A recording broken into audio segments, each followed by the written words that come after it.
في مثل هذا اليوم قبل 9 سنوات، 5 يوليو عام 2009، قامت الحكومة الصينية بعملية إبادة جماعية في أورميتشي، عاصمة منطقة شينجانغ الإيغورية ذاتية الحكم تركستان الشرقية. واليوم يعبر الإيغور المتواجدون في مناطق مختلفة حول العالم عن غضبهم ومناهضتهم للحكومة الشيوعية الصينية بأشكال مختلفة أمام القنصليات الصينية في بلدانهم وأمام برلمان الأمم المتحدة، ويرفعون أعلام تركستان الشرقية عاليا ويرددون الشعارات المطالبة بحريتهم، ويتلون الصلوات والدعاء للشهداء الذين ارتقوا على أيدي الجيش الصيني.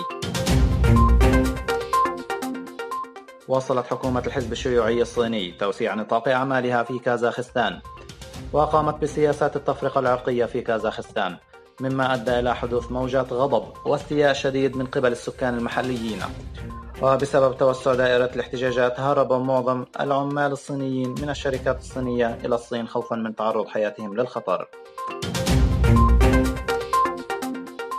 وفقا لتقرير شبكة الغوث الصينية، تم إرسال الإيغور وغيرهم من المسلمين إلى مراكز لمواجهة التطرف كما تدعي الحكومة، ويتم احتجازهم فيما يسمى مراكز التأهيل والتعليم الثقافي.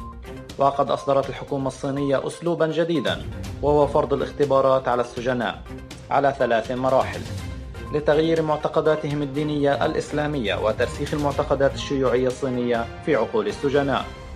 ويتم تقديم الاختبارات بوضع أسئلة عن الحزب الشيوعي، ويجب على السجين الحصول على 26 علامة لاجتياز كل اختبار.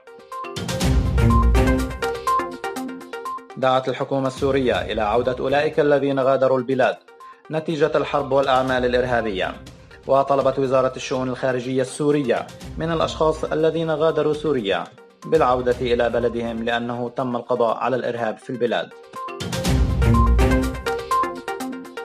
وقع الرئيس الأوزباكستاني شوكت ميرزيايف على قرار حول تشجيع المواطنين الأجانب لدخول أوزباكستان، ويتم الحصول على التأشيرة المجانية لمدة 5 أيام منذ الوصول إلى مطار أوزباكستان، ويبدأ العمل بالقانون الجديد من 15 يوليو.